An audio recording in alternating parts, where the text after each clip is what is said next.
할렐루야. 2월 20일 금요일 새벽 예배에 오신 성도님들을 주님의 이름으로 환영합니다. 시간 하나님 주시는 은혜와 평강이 충만한 시간이 되시기를 주님의 이름으로 축복합니다. 함께 찬송가 435장 나의 영원하신 기업 찬송하심으로써 오늘 새벽 예배를 시작하도록 하겠습니다.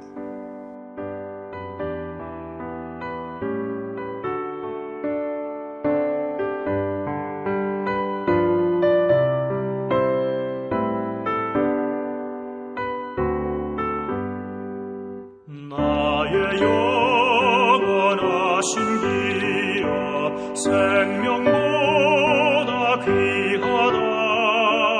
나의 갈 길 다가도록 나와 동행하소서. 주께로 가까이 주께로 가오리. 나의 갈 길 다가도록 나와 동행하소서. 세상 복 위하는 악과 모든 병에 버리고 험한 길을 가는 동안 나와 동행하소서. 주께로 가까이 주께로 가오리. 나의 갈 길 다가도록 나와 동행하소서.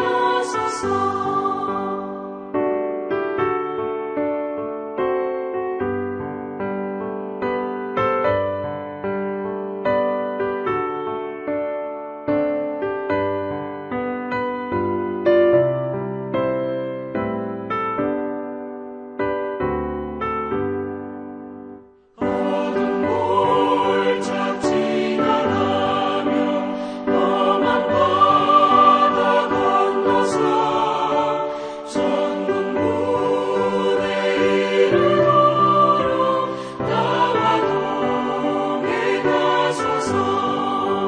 주께로 가까이 주께로 가오리.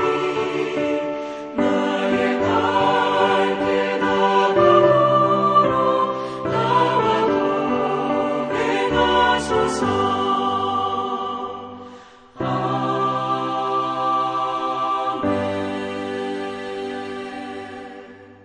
거룩하신 하나님 아버지, 오늘도 우리에게 새로운 하루를 허락하여 주심에 감사를 드립니다. 특별히 이 시간 세계 곳곳에서 전쟁 때문에 또 고통받고 있는 우리 난민들을 위해서 우리가 한 마음으로 기도합니다. 어렵고 힘든 그 전쟁의 난민들, 또 어린이들, 또 노약자들, 모든 사람들에게 하나님께서 찾아가 주셔서 예수 그리스도의 복음으로 아버지 하나님 그들이 영원히 평안을 경험하고 어려운 상황 가운데서도 하나님의 인도하심을 하나님의 평안을 경험할 수 있도록 아버지 하나님께서 함께하여 주시옵소서. 인간의 힘으로 해결할 수 없는 어려운 가운데 있는 수많은 영혼들이 있습니다. 아버지 하나님께서 긍휼의 마음을 불어주셔서 그 땅 가운데 하나님의 평화가 찾아오게 하여 주시옵시고 모든 영혼 한 분 한 분 예수님을 깊이 체험할 수 있는 또 믿음의 시간으로 극복할 수 있도록 아버지 하나님께서 역사하여 주시옵소서. 이 시간 마가복음의 말씀을 봅니다. 하나님의 말씀을 볼 때 성령님 빛을 비추어 주셔서 그 말씀을 깨닫게 하여 주시고 그 예수님의 말씀이 우리 삶 가운데 깊이 뿌리 박혀 30배, 60배, 100배의 열매 맺는 삶을 살아갈 수 있는 우리 모두가 되게 하여 주시옵소서. 우리가 함께 기도하는 모든 기도의 제목들이 하나님의 능력 안에서 말씀 안에서 응답받는 기적의 시간 될 수 있도록 인도하여 주시옵소서. 감사드리며 살아계신 주 예수 그리스도의 이름으로 기도하옵나이다. 아멘. 오늘 우리에게 주시는 하나님의 말씀은 마가복음 6장 30절에서 44절까지의 말씀입니다. 사도들이 예수께 모여 자기들이 행한 것과 가르친 것을 낱낱이 고하니 이르시되 너희는 따로 한적한 곳에 가서 잠깐 쉬어라 하시니 이는 오고 가는 사람이 많아 음식 먹을 겨를도 없음이라. 이에 배를 타고 따로 한적한 곳에 갈새 그들이 가는 것을 보고 많은 사람이 그들인 줄을 알지라. 모든 고을로부터 도보로 그곳에 달려와 그들보다 먼저 갔더라. 예수께서 나오사 큰 무리를 모시고 그 목자 없는 양 같음으로 인하여 불쌍히 여기사 이에 여러 가지로 가르치시더라. 때가 저물어 가매 제자들이 예수께 나와 여짜오되 이곳은 빈들이요 날도 저물어 가니 무리를 보내어 두루 촌과 마을로 가서 무엇을 사 먹게 하옵소서. 대답하여 이르시되 너희가 먹을 것을 주라 하시니 여짜오되 우리가 가서 200데나리온의 떡을 사다 먹이리이까. 이르시되 너희에게 떡 몇 개가 있는지 가서 보라 하시니 알아보고 이르되 떡 5개와 물고기 2마리가 있더이다 하거늘 제자들에게 명하사 그 모든 사람으로 떼를 지어 푸른 잔디 위에 앉게 하시니 때로 100명씩 또는 50명씩 앉은지라. 예수께서 떡 5개와 물고기 2마리를 가지사 하늘을 우러러 축사하시고 떡을 떼어 제자들에게 주어 사람들에게 나누어 주게 하시고 또 물고기 2마리도 모든 사람에게 나누심에 다 배불리 먹고 남은 떡 조각과 물고기를 12바구니에 차게 거두었으며 떡을 먹은 남자는 5,000명이었더라. 아멘. 어제 이어서 계속해서 우리는 마가복음서 6장의 말씀을 함께 보고 있습니다. 복음서를 보시면은 예수님의 그런 공생의 장면이 나오죠. 퍼블릭 미니스트리라고 하죠. 예수님께서 공적으로 사역하셨던 특별히 3년 기간 30살부터 33살까지의 기간이 자세하게 복음서마다 이렇게 기록되어 있습니다.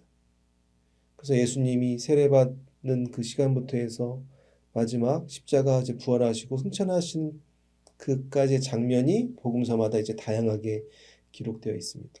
그래서 복음서를 보시면 수많은 예수님의 사역들이 등장하죠. 말씀을 전하시는 장면, 기적을 행하시는 장면, 다양한 장면들이 이렇게 기록되어 있습니다. 하지만 그 4복음서 중에도 유일하게 모든 복음서에서 기록된 사건이 담겨진 이야기가 있습니다. 그 부분이 오늘 본문 말씀인데요. 먼저 오늘 본문 6장 중간 부분을 크게 두 부분으로 나누어서 살펴보도록 하겠습니다. 처음 부분을 보시면은 이제 예수님이 제자들이 이제 사역을 다 마치고 이제 밤에 예수님께 돌아와서 예수님께 사역을 보고하는 장면이 있습니다. 이것을 보시면은 요즘에 우리 막 회사에서 진행되는 그 일들과 비슷하다고 볼 수 있죠. 사역을 마치고 와서 이제 예수님께 제자들이 다 하나하나 이제 이야기를 하는 겁니다. 제가 오늘 이렇게 복음을 전하고 이런 치유를 하고 이렇게 왔습니다 하고 예수님께 보고하는 모습이 먼저 등장합니다. 그러자 예수님께서 제자들에게 어떻게 말씀하십니까? 이제도 너희도 수고했으니 조용한 곳에 가서 한적한 곳에 가서 쉬어라 예수님께서 제자들에게 말씀하십니다. 그러면서 그 사이에 예수님과 제자들의 제자 사이에 그 마가복음을 적은 마가의 상황 설명하는 장면이 있습니다. 또 어떤 상황이었냐라고 마가는 설명을 하는지 보면 당시에 예수님과 제자들을 찾는 사람들이 너무 많아서 음식 먹을 시간도 없었다라고 이렇게 기록되어 있죠. 그래야 결국 예수님께서는 이제 수고하고 이제 피곤해하는 제자들을 향해서 말씀하십니다. 너희가 이제 사람들 피해서 좀 한적한 곳에 가서 쉬어라라고 이렇게 명령하시다가 그 쉴 만한 곳을 찾지 못하시니까 사람들이 너무 많으니까 사람들을 피해서 배를 타고 예수님과 제자들이 다른 곳으로 이제 떠나게 됩니다. 그런데 그 예수님과 제자들이 배를 타는 모습을 사람들이 발견하게 되죠. 그래서 어떤 일이 일어났습니까? 그 배를 쫓아서 사람들이 막 달려옵니다. 달려와서 배가 가는 방향을 미리 예측하여 배가 도착할 곳으로 막 뛰어와서 예수님보다 먼저 도착해서 예수님을 이제 기다리게 됩니다. 이 장면을 우리가 머릿속으로 상상해 보면 아니 무슨 이게 스토커들이 아닌가 쉽게 그렇게 생각할 수 있죠. 예수님을 이렇게 쫓아다니나. 그런데 이제 배가 도착하고 예수님께서 배에서 내려서 보니 수많은 사람들이 이제 기다리고 있는 모습을 보았습니다. 그 모습을 보고 예수님께서 이렇게 말씀하십니다. 오늘 본문 6장 34절의 말씀입니다. 예수께서 나오사 큰 무리를 보시고 그 목자 없는 양 같음으로 인하여 불쌍히 여기사 이에 여러 가지로 가르치시더라. 아멘. 예수님께서 배에 나오셔가지고 수많은 사람들을 보고 불평하지 않으셨습니다. 좀 쉬고 싶은데 왜 이렇게 나를 못 살게 그렇게 불평하지 않으셨죠.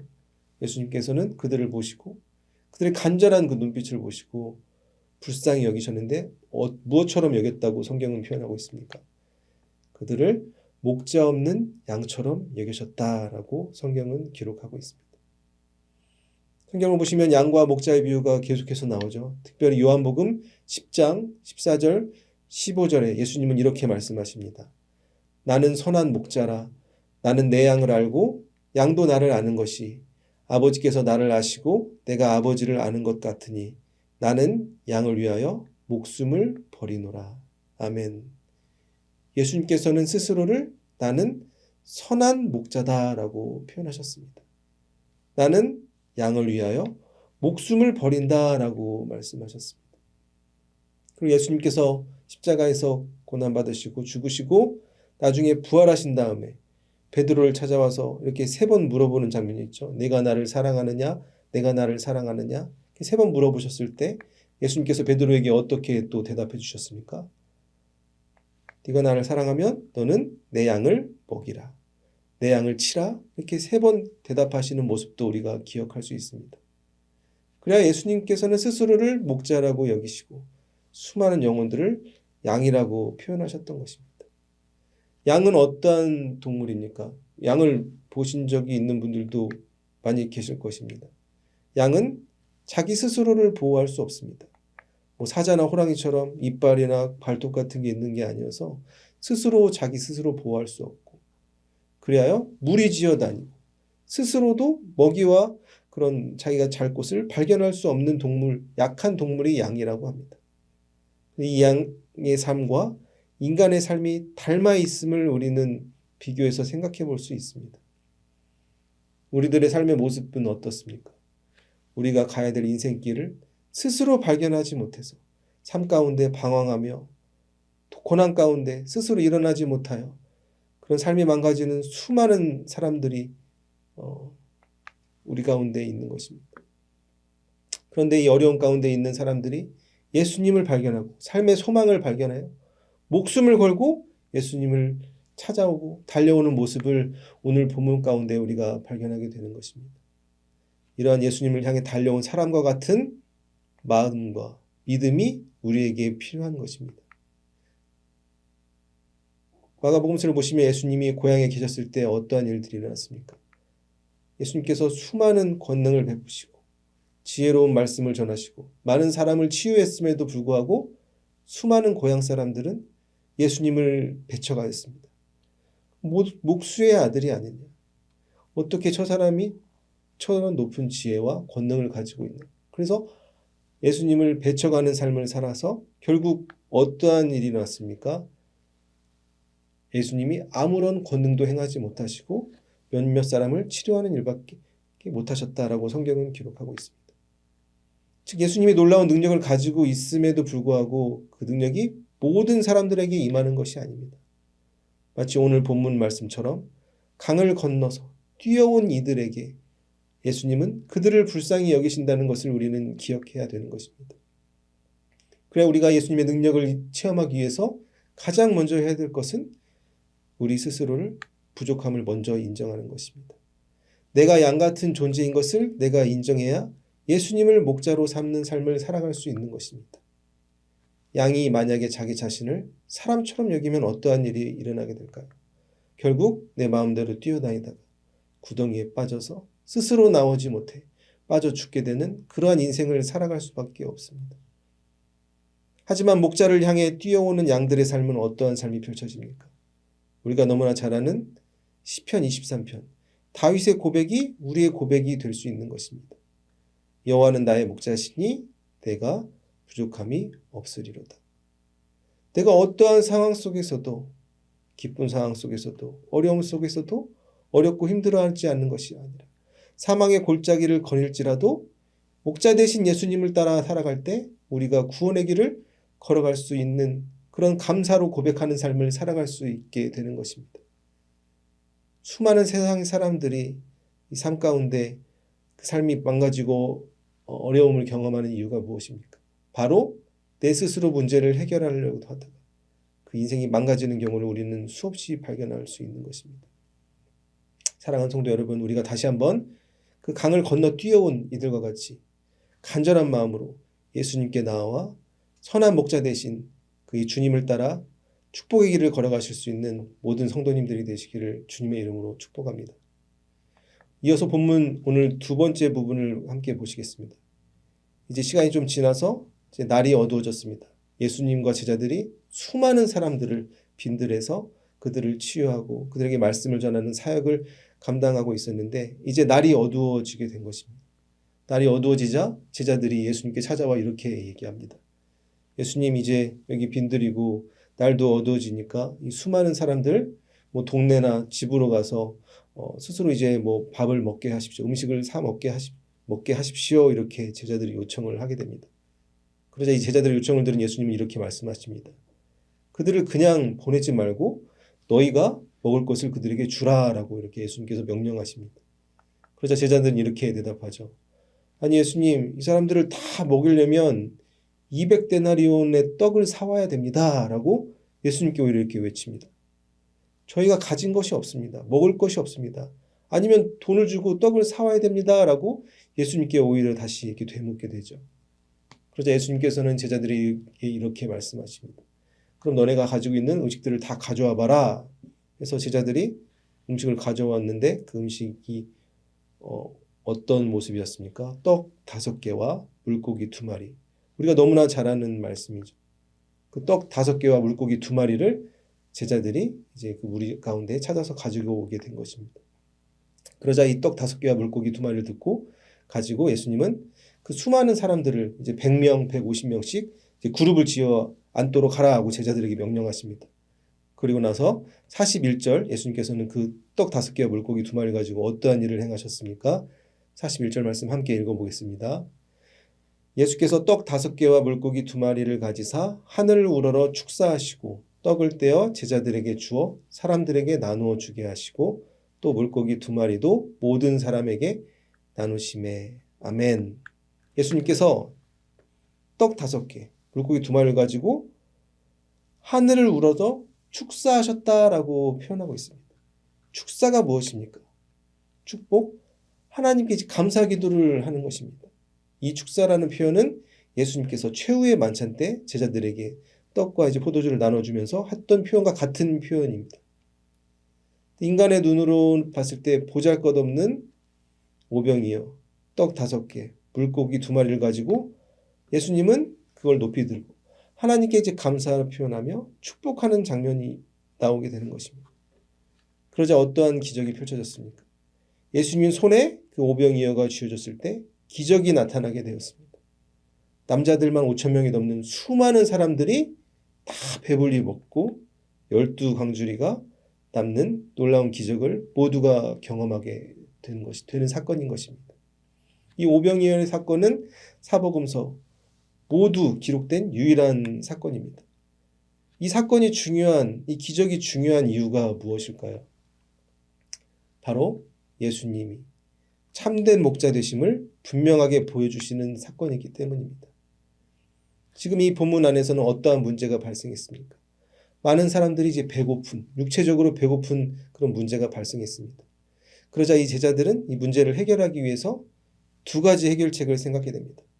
이들을 다 동네나 집으로 보낸다. 첫 번째 해결책. 2번째 해결책은 떡을 돈 주고 사와서 이들에게 준다. 지극히 당연한 2가지 해결책을 생각해내게 됩니다. 이것이 세상의 방법입니다. 하지만 예수님께서는 어떠한 해결책을 가지고 오셨습니까? 너희가 가지고 있는 것을 나에게 가져오라. 우리가 가지고 있는 모든 짐을 우리 스스로 해결하는 것이 아니라 예수님 앞으로 맡기고 주님께 맡길 때 놀라운 기적을 경험할 수 있다는 것을 오늘 말씀 안에서 우리는 발견할 수 있는 것입니다. 예수님께서는 마태복음 11장 28절에 이렇게 우리에게 말씀하셨습니다. 수고하고 무거운 짐진 자들아 다 내게로 오라. 내가 너희를 쉬게 하리라. 아멘. 예수님이 이를 해결해 가시는 방법은 과학적으로, 논리적으로, 이성적으로 이해할 수 없는 방법입니다. 바로 예수님은 기적을 베푸시는 놀라운 하나님의 아들이시기 때문입니다.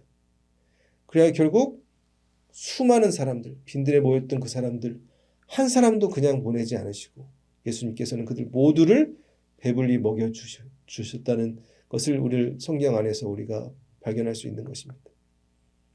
이 말씀을 통해서 우리는 예수님께서는 우리의 육체만을 채워주시는 것이 아니라 우리의 영혼을 채워주시는 분인 것을 확인할 수 있는 것입니다. 세상에 그 어떤 것이 우리의 영혼을 회복시키고 채워줄 수 있습니까? 오직 예수 그리스도의 십자가 복음만이 우리의 영혼을 회복시키고 하나님의 자녀로서 우리가 그 길을 걸어갈 수 있는 구원의 축복을 누리게 해주시는 것입니다. 사랑하는 성도 여러분, 오늘 말씀 정리하겠습니다. 오늘 말씀을 통해서 우리는 예수님에 대해서 다시 한번 생각해 볼 수 있습니다. 예수님께서는 예수님께로 달려오는 그 수많은 사람들을 보고 이렇게 말씀하셨습니다. 목자 없는 양처럼 불쌍히 여기시고 그들의 소원을 이루어 주시는 장면을 보았습니다. 이러한 믿음이 우리에게 필요한 것입니다. 예수님을 향한 간절한 믿음과 소망을 가지고 우리가 주님 앞에 나아갈 때 주님 베푸시는 놀라운 기적을 경험할 수 있게 되는 것입니다. 빈들에서는 또한 어떠한 일이 일어났습니까? 수많은 사람들이 육체적으로 배고픔을 경험하고 있을 때 그 제자들의 마음 가운데는 이들을 해결해 줄 수 있는 방법을 찾지 못했지만 예수님께서는 그들에게 오병이어를 가지고 와서 하나님께 감사기도를 올렸을 때 놀라운 기적이 일어나 그 자리에 있는 모두가 배불리 먹고도 12바구니가 남는 놀라운 기적을 모두가 경험하게 된 것입니다. 즉 우리의 모든 짐들을 우리 스스로 인간적으로 해결하려고 붙들고 사는 삶이 아닌 주님께 나와 주님께 우리 짐을 다 내려놓을 때 놀라운 기적을 우리가 날마다 경험하며 살아갈 수 있게 되는 것입니다. 사랑하는 성도 여러분, 오늘 우리에게 주어진 삶 속에서 우리가 어떠한 상황 속에서도 우리가 양 같은 삶인 것을 인정하고 목자 대신 선한 목자 되시는 주님을 따라 그 길을 따라 걸어가 예수님 베푸시는 놀라운 기적을 오늘 하루 동안 경험하시는 모든 성도님들이 되시기를 주님의 이름으로 축복합니다. 거룩하신 하나님 아버지, 오늘도 마가복음 6장의 말씀을 통해서 참된 목자이신 예수님을 다시 한번 발견하게 하여 주시니 감사를 드립니다. 먼저 스스로 우리의 삶이 양 같은 존재인 것을 인정하게 하여 주시옵소서. 주님께로 나아가는 삶을 살아가게 하여 주시옵소서. 우리 인생을 내 맘대로 걸어다니고 뛰어다니는 삶이 아닌 주님이 원하시는 그 길을 순종하며 나아갈 수 있는 우리 모두가 되게 하여 주시옵소서. 때로는 우리가 짊어지고 있는 수많은 문제들이 있습니다. 그것들을 내 힘으로 해결하려고 우리가 애쓰며 고민하며 살아가는 삶이 아니라 모든 문제를 주님 앞에 내려놓고 주님이 오병이어를 통해서 놀라운 기적을 베풀었던 그런 인생의 놀라운 일들이 기적들이 우리 삶 가운데 이루어질 수 있도록 아버지 하나님께서 역사하여 주시옵소서. 우리 문제를 다 내려놓게 하여 주시옵시고 주님께 맡겼을 때 예수님이 주시는 참된 평안과 기쁨과 기적을 날마다 누리며 살아갈 수 있는 우리 모두가 되게 하여 주시옵소서. 이 모든 것에 감사드리며 살아계신 주 예수 그리스도의 이름으로 기도하옵나이다. 아멘. 계속해서 중보 기도 제목을 위해서 개인의 기도 제목을 위해서 기도하시겠습니다.